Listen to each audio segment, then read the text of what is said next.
મિત્રો જય શ્રી રામ. તો જો આપણે નાહી ધોઈને તૈયાર થઈ ગયા છે ને આજે વ્લોગની શરૂઆત મેં કરી છે અને મમ્મી જો આપણે આટલું સરસ મજાનું જમવાનું બનાવે છે. કેનું શાક બને છે મમ્મી? ચોળીનું શાક બનાવે છે. હાલો મિત્રો, સીતારામ, સ્વાગત છે આપણા નવા વ્લોગમાં. આજ તો અમારા ધાર્મિકભાઈ વ્લોગની શરૂઆત કરી છે અને બપોર થઈ ગયા છે ને ધાર્મિકભાઈ સ્કૂલેથી આવી ગયા છે. હું બનાવું છું રસોઈ. ધાર્મિકભાઈનું ફેવરિટ ચોળીનું શાક, ચોળી પાકમાં મૂકી છે. તો ચાલો રસોઈ બનાવી નાખી. જો લોટે બંધાઈ ગયો છે. બસ મમ્મી જમવાનું બનાવી નાખે પછી આપણે જમી લેવી. નાનો તમે બધા પણ જમવા. રસોઈ બનાવવામાં ઓમભાઈની વાટ જોઈશ પણ ઓમભાઈ કાંઈ આવ્યા નથી. નીચે મમરાવાળા ભાઈ આવે છે ને હાલો મમરા લઈ આવું. કેટલા દિવસથી મમરાવાળા કાકાની વાટ જોતી હતી, આજે આવ્યા. ચેવડો બનાવવો છે અને હું છે ને કાકા પાસેથી મમરા લઉં છું, બીજા કોઈ પાસે લેતી નથી. આખી લારી મમરાની ભેરી છે ને આ કાકા પાસેથી મમરા લઉં છું. કાકાને મમરા બહુ સારા આવે છે. ખાલી થઈ ગયો. હા, મોટા મોટા કોથળા લઈને આવે કાકા. આરતી તો ખાલી આ જેરી ગયા બે કોથળા તો વેચાઈ ગયા, ત્રીજો છે. હું તમારી કેટલા દિવસથી વાટ જોતી હતી, હમણાં ક્યાં આવ્યા નથી. રસ્તા બંધ થઈને બેન આ ફરીને આવ્યા હા, એટલે કંટાળો આવે. તે બધી જ વસ્તુ એ ભૂંગળા ને મમરા ને બધી વસ્તુ હું આ કાકા પાસેથી બધું લઈ લઉં. હું ગમે એવું હળવું લાવું ભારે લાવું ધમુભાઈ હામાં આવે તે કદમ મમ્મીને કાંઈ ઉપાડવાનો દે. અમારા ધમુભાઈ બહુ ડાયા છે. જો તો લીધા ટમેટાવાળા કાકા આવ્યા, ધારો ટમેટા લઈ લીધા. જો મસ્ત દેશી ટમેટા છે. દેશી ટમેટા હમણાં જોવા નથી મળતા પણ હવે મળશે એવું લાગે છે. જો છે ને એકદમ મસ્ત દેશી. એમાં એવું છે મારું ઓમને છે ને સોસ ને એવું બહારનું નથી ભાવતું, કે મમ્મી ઘરે બનાવી સોસ, ઘરે બનાવી. દેશી ટમેટા હે શું કહેશો? તો દેશી ટમેટા લઈ લીધા ને આને સોસ બનાવવાનો છે. અમારું આમ બહારની વસ્તુ ઓછી ખાય, સોસ ને ગમે કંઈક હોય ને તો કેટલું એવું બધું કરે. તમે દાલ ઘરે ત્યાં સોસ બનાવી એટલે છોકરા ખાઈ ને વાંધો કાંઈ સ્માર્ટ સ્માર્ટ બહુ સ્માર્ટ હો અમારે ધમુ. જો અત્યારે 1:30 વાગે કામ કાજ કરીને નવરીથી વાસણ બાસણ ઉટકીને અને આજ તો મેહુલની રોટલી બાકી રાખી છે અને મેહુલ આજ વળી વહેલા આવી ગયા. રોટલી ન બને તો વહેલા આવી ગયા. જો આજ તો મેહુલે મેચિંગ કર્યું મરૂન જો મેં મરૂન પહેર્યું, મેહુલે મરૂન પહેર્યું. અને ધમુભાઈને તમારે એક દી આ ને એક દી આ એક જ કલર કપડાં બીજા પહેરવાના જ નહીં. કા દઉં ભાઈ ગો હા, એ ચાદર હમણાં ધોવા નાખવાની છે. ક્યાં ભાઈ ગયા ધમુભાઈ? લેશન બેશન નથી કરવાનું તારો કઈ? અને ટેડીનું જો રૂ કાઢી નાખ્યું એના દિલમાંથી બિચારાને. જો આનું છે ને આ તોડી નાખ્યું. બધા છોકરા નાના નાના રમવા આવે ને બિચારા ઢીંગલાનું દિલ તોડી નાખ્યું. બોલો તે ધમુએ જો આઈડિયા લગાવ્યો.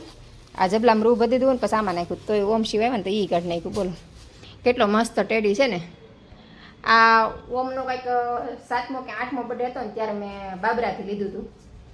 કેટલાનું ખબર છે? ખાલી 800 રૂપિયાનું કે હા 800 કે 1000 ને એમ કંઈક લીધું ખાલી. હા અત્યારે ન આવે, અત્યારે લગભગ સસ્તા હશે, મોંઘા હશે. અત્યારે 2200-2500 લેતા હશે, નહીં લેતા હોય તો પછી તો હાલો મેહુલને જમવા આપી દઈએ. જમવું હોય તમારા ઓમ ભાઈ આવી ગયા છે, એ ફ્રેશ થવા ગયા છે. હાલો તમારે જમવા બેવું છે? સુઈ જવું છે? હા તો સારું હાલો. બપોર જો કરી ખોઈ ગઈ હતી ને આજ તો કેવું આમ જો અત્યારે બધી શિયાળા જેવું લાગતું હતું, ફૂલ ઠંડી ને આજ છે ને ફૂલ ગરમી લાગતી હતી. આમ એમ લાગે કે ઓછી કામ ઉનાળો થઈ ગયો. જો તડકો આવી ગયો છે અને આજ મમરાને એવું લીધું છે તો મારે બનાવવો છે મમરાને ચેવડો. ભૂંગળાને એવું લઈ લીધું છે પણ પહેલાં મારે વિડીયો એડિટિંગ કરવાનો છે તો પહેલાં વિડીયો એડિટિંગ કરી નાખું પછી આપણે મમરાને ચેવડોને એવું બનાવશું. અને મેહુલ જો જઈમાય નથી હજી, એમને પીડ્યું છે જમવાના છે પણ જઈમાં નથી. બોલો કે મારે નાવું છે, નાઈને જો ત્યારે જવું છે તો નાવા ગયા તો નાઈને કપડાં બદલે બહુ ગરમી થાય છે. સારું હાલો અંદરની રૂમમાં છે તો હું અહીંયા બેહીને વિડીયો એડિટિંગ કરી નાખું. જો અમારા ઓમુભાઈ આવી ગયા છે. હાલો ઓમભાઈ નાસ્તા પાણી આપી દઈએ અને હું હજી વિડીયો એડિટિંગ કરી નવરી થઈ. અને બીજા અત્યારે કપડાં ધોવા નાખ્યા છે, મેં ચાદર ને એવું બધું ધોવા નાખ્યું છે. ચાદર ને રૂમાલ ને નાઇટ ડ્રેસ ને એવું બધું નાખ્યું છે. અમારા ઓમભાઈ આવી ગયા. ચાલો ઓમભાઈ નાસ્તા કરો ને બે ચાલ. ઓમભાઈ જો નાસ્તો કરીને ઉપડાવી તે અને મારે હવે જવાનું છે જમવા. આવું કેવું એવું ફોન આવે જવાનું છે. અને મેં જાય સંતરાની છાલ સુકવી છે. આના હાબુ બનાવત પણ હાબુ બનાવવાની વસ્તુ લેવા જવાનો ટાઈમ ન રહે, થૂકવી દીધું. તો હવે એના માટે સ્ક્રબ બનાવી નાખશું મોઢું ઘસવા માટે, મોઢું સાફ રહે એના માટે. હવે એ કેવી રીતે કરવાનું એ તમારે જાણવું હોય તો મને કોમેન્ટ કરીને જણાવજો. ને સંતરાની છાલ તમારે કંઈ પડી હોય ને તો નાખી ન દેતા. બહુ એટલે બહુ જ ફાયદાકારક છે. જેને ડાઘ પડતા હોય, ડાર્ક સર્કલ હોય એના માટે બહુ કામનું છે. જેનો ચહેરો કાળો હોય ઘણા બધા ફાયદા છે. તો આ સંતરાની છાલ છે ને સૂકવી દેવાની ન હૂકો તો એ તે એમને મેં હાલે. અને કેવી રીતે વાપરવાની જાણવું હોય તો મને કોમેન્ટ કરજો, તો હું તમને આઈડિયા આપીશ 100%. નેચરલ એકદમ. ચાલો મારે જવાનું છે મેહુલા એક જગ્યાએ જમવા, તો ફટાફટ તૈયાર થઈ જાવ ને 2 છોકરાને જમવાનું બનાવીને જવાનું મારે, કેમ કે ઓમભાઈ અત્યારે નાસ્તો કરીને ગયા છે. તો હાલો ફટાફટ તૈયાર થઈ જાય ને ફટાફટ જમવાનું બનાવી નાખું, પછી ઓમને મૂકતો જશે, બરાબર ને? કેમ કે આપણે જઈએ તો પહેલાં છોકરાનું જમવાનું બનાવવું જ પડે, કેમ કે આપણે મોડું થાય તો પછી છોકરા ભૂખા રહે. અને હું ગમે ત્યારે જાઉં ને તો પહેલાં છોકરાને જમવાનું બનાવીને પછી નીકળું, ભલે મોડું થાય પણ છોકરાનું પહેલાં પછી આપણું. કેમ કે આ છોકરા આપણા કરતાં નાના હોય એટલે છોકરાને છે ને પહેલાં ભૂખ લાગે, અને મારા છોકરાને છે ને આવે ને એટલે હું તરત પહેલાં જમવા આપી દઉં. હું જો ફટાફટ રેડી થઈ ગઈ અને રોટલી બનાવી છે, તો લોઢી તપા મૂકી દીધી ને આમ જો ઘીની ટબોડી મારી, આમ જો મેં ઘીની ટબોડી ખાલી કરી મેં ઉટકી નાખું, તે મેં નીચે મૂકી, મેં હાજરના ઉટકી નાખી, કેમ કે હમણાં તે મેં ખાલી કરી કડીકમાં કેરીયું થઈ ગઈ. ચાલો ફટાફટ રોટલી બનાવી નાખી. 5:45 થવા આવ્યા છે, 5 મિનિટની વાર છે, 5 મિનિટ વહેલી છે એટલે તો ફટાફટ રોટલી બનાવી નાખી. તો આપણે જો ફટાફટ રોટલીનો લોટ બાંધી દો છે, ફટાફટ રોટલી બનાવી નાખીએ હવે. અને આ ગાઉન મને કેવું લાગે છે કોમેન્ટ કરજો. વાળ આડા આવે છે, આજ વાળ ખુલ્લા રાખ્યા, મેં કહું છે ને ખુલ્લા ઓછા રાખું, મને છે ને ખુલ્લા વાળ ઓછા ગમે, કેમ કે વાળમાં છે ને ખુશ થઈ જાય એટલે. તો ફટાફટ રોટલી બનાવી નાખીએ, ત્યાં મારા ઓમભાઈ મને લેવા આવશે એમાં. જો 6 વાગ્યા ત્યાં આપણે રોટલી બની ગઈ, તૈયારી થઈ ગઈ, અને ઓમભાઈની વાત જોઈશું ઓમ આવે એટલે આપણે નીકળીને ગમે તો 7 વાગે ફેટ આવશે કે 7:30 એમ નક્કી ન હોય. ટ્યુશનમાં ક્યારેક વહેલા છોડે ક્યારેક મોડા છોડે એવું છે. તો હાલો જરાક માતાને ઘૂસ કાઢી નાખું ને કે ઓમ આવી છે, કેમ કે માથાને ઘૂસ નહોતી કાઢી, કેમ કે પહેલાં જમવાનું બનાવું ને તૈયાર થવાનું પછી રાખું. જો તે ઓમ આવી જાય તમને મળી જાવ. જો હું તૈયાર થઈને પહોંચી ગઈ છું શર્મિલાબેનના ઘરે, ને અમારે દેવી બેન આવી ગઈ છે. હાય કીધું, હાય કીધું, જય શ્રી કૃષ્ણ કીધું, આવડે છે જય શ્રી કૃષ્ણ કરતા? જે જે કરો, આમ જે જે કરો, જે જે વાલા કરો. ના કેમ અંદર જવું છે ને બોલ, અંદર હું છે અહીંયા ઉડુ ઉડુ. तो इंडिया की Yeah, yeah, most भाई, popular movie SUV एक टोयोटा भाई फॉर्च्यूनर तो भाई जो है अभी रेस लाइन पर आ આને चुकी है પણ और જોન इसी થાય के ભાઈ साथ ભાઈ બેવું બોલો. फुल स्पीड में 3 2 1 यो। लेट्स गो ये देखो माधवी भाई चला तो दिया और मुझे ऐसा लग रहा है ये फर्स्ट वाला तो पार कर लेगी यार મારી બેનપણી જો આ ઢીંગલીને કેવી હેરાન કરે બિચારીને, આમ જો. બીજા અને અહીંયા એના મમ્મી જો કામ કરે. શું બનાવો છો? ચાલો જમવા. જો પાવભાજી બનાવે છે. જય શ્રી કૃષ્ણ. આ એની ઢીંગલી, આ એક હક જ ન લેવા દે કા એના મોટા મમ્મી. બે હરખા એમ. હવે ડાઈ થઈ ગઈ પેલા કરતા કા? શાંતિ રહીમાં કરે છે તો હવે ડાઈ થઈ ગઈ એમ. થોડીક મોટી થાય એટલે ફેર પડે ને. દેવી નામ છે. મારા ધાર્મિક ભાઈ આવી ગયા ઘરે અને 7:15 થઈ ગયા. હું ઘરે આવી ગઈ, હું ગઈ મારી બેન પણ અહીંયા કંટાળો આવતો રેડી તો એને ફોન આવ્યો હતો કે આવવાનું ને હાલો જઈ આવું.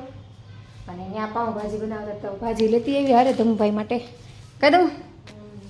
અને આમ તો મેં જમવાનું બનાવી નાખ્યું તો અમારે 2 જણા જવાનું હતું બહાર, પછી કેન્સલ થયું. હું તૈયાર થયેલી પડી રહી તો મેં લઈ ઘરે આવે તો હાલો પછી મેં લાવે પછી જમી લે.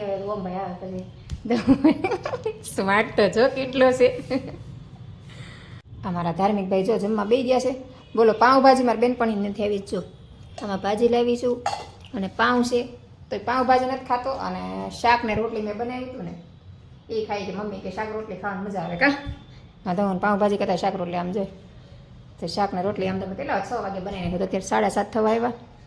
રોટલી જો કે આપણે ગરમ રાખીએ એટલે થોડી ગરમ રહે, એટલી બધી ન રહે પણ આપણે બનાવેલી પણ થોડી ગરમ રહે, કેમ કે ગરમ બોલું છે ને ગરમ રોટલી રહે એવું એટલે રહે. તો કે મારે પાઉંભાજી નથી ખાઈ, મારે રોટલીને શાક જ ખાવું છે. તો મેં કીધું કાંઈ નહીં, જે ભાવે એ ખા. મને અલાર્મ વાગી ગયું તો ચાલો આપણે જમી લઈએ. તો ચાલો બધા જમવા, પાઉંભાજી ખાવાનું છે. જમવા જવાનું હતું અને પાઉંભાજી ખાવાનું છે. જો કે મેં લઈને ગયા પછી એ આવ્યા, કેમ કે એના કામમાં હોય એટલે ક્યારેક ઘણી વાર એવું થાય. તૈયાર થઈ ગયા હોય, 2 જણા તૈયાર થઈ ગયા હોય, એ તૈયાર થઈને જ ગયા હતા. મેં લઈ કપડાં બદલાવીને જ ગયા હતા, પણ એને કામ એટલું આવી ગયું ને તો પછી જવાનું નહીં. તો કીધું કાંઈ નહીં, તો હું તૈયાર થઈને પડી રહી, એ પડ્યા રહ્યા તો બધા પાઉંભાજી ખાઈ લઈશું. હાલો તો બધા જમવા પાઉંભાજી. અને જો ભગવાનના દીવો કરી નાખ્યો, દીવાબત્તી કરી લીધા છે.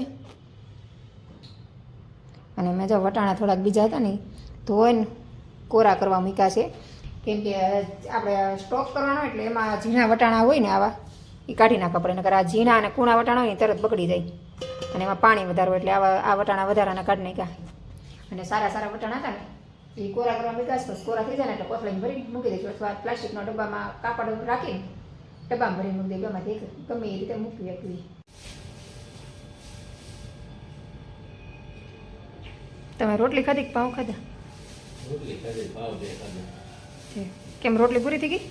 1 2 3 4 5 6 7 8 9 10 ડઝન છે ને? હે તમને કહું રોટલી ગઈ હતી એમ કહું છું. છે તો જમી લો ને હવે તો અમને એકલા જમવાનું છે, બધા ઘટા છે. અમારા ઓમભાઈ જો આવીને જમીને બે ગયા ફોન લઈને, બાપ દીકરો બે એક રૂમમાં, બે એક આ રૂમમાં, બે એક ઓલી રૂમમાં, અંદર લેવું રહે છે બેઠા ફોનમાં. આ જો અહીંયા ફોનમાં પડ્યા છે. તો હાલ બધાએ જમી લીધું છે, હવે મારે વાસણ ઉટકવાના છે. અને મમરાને ચેવડો બનાવવાનો હતો તો ઓમભાઈ ના પાડી મમ્મી નથી બનાવો, મારે મમરાને લાડવા ખાવા છે. કાંઈ નહીં હાલો, એને મમરાને લાડવા ખાવા મજા આવી હતી, મમરાને ચેવડો શું ખાવું, કાંઈ નહીં. તો ચેવડો બનાવવાનું બાકી રહી ગયું ને વાસણ ઉટકવાના છે. તો હાલો હવે વાસણ ઉટકી લઈએ આપણે. અને આજે છે 2 તારીખ, તો આજે શું છે ખબર છે? આજે 2 તારીખે અમે રહેવા આવ્યા હતા. કેટલી 19 તારીખે કુંભઘોડો મૂક્યો હતો અને 2 તારીખે અમે રહેવા આવી ગયા હતા. તો થોડો ઘણો સામાન ફેરવો હતો, તો તમારે મારા બ્લોગ જોવો ને પહેલાંના સામાન ફેરવો, કુંભઘોડો મૂક્યો, એ બધા બ્લોગ તો આગળ જોજો. અને આજે ફિટ 1 વર્ષ થઈ ગયું મારે રહેવા આવ્યા. મારી મમ્મી હોતા નહોતા, મમ્મી અહીંથી ગયા એને જે કેટલા મહિના થઈ, 11 મહિના થઈ ગયા, કેમ કે મમ્મી મહિનો રોકાણા હતા. તો ફિટ 1 વર્ષ આજે થઈ ગયું 2 તારીખે. સારું છે, રહેવાનું ત્યાં સેટ થઈ ગયું છે, બધું એકદમ પરફેક્ટ થઈ ગયું છે. અને છોકરાને એની કુલ નજીક થાય અને રહેવાની મજા આવું છે. તમને ક્યાં આમ તો હોવાનું યાદ હતું પણ તમને કહેવાનું ભૂલાઈ ગયું. તમે લાવો તમને અત્યારે કહી દઉં, બ્લોગ પૂરો જ કરતી હતી અત્યારે તો યાદ આવ્યું, તમે કહી દઉં કે આમાં રહેવા આવ્યો ને વર્ષ દિવસ કમ્પ્લીટ થઈ ગયું. તો ચાલો આજનો બ્લોગ આપણે અહીં પૂરો કરી દઈશું. તો તમને મારા બ્લોગ ગમતા હોય તો લાઈક શેર અને સબસ્ક્રાઈબ કરી દેજો. તો આપણે ફરીથી મળશું કાલ નવા બ્લોગ સાથે. ત્યાં સુધી બધાને good night, bye bye, Sitaram.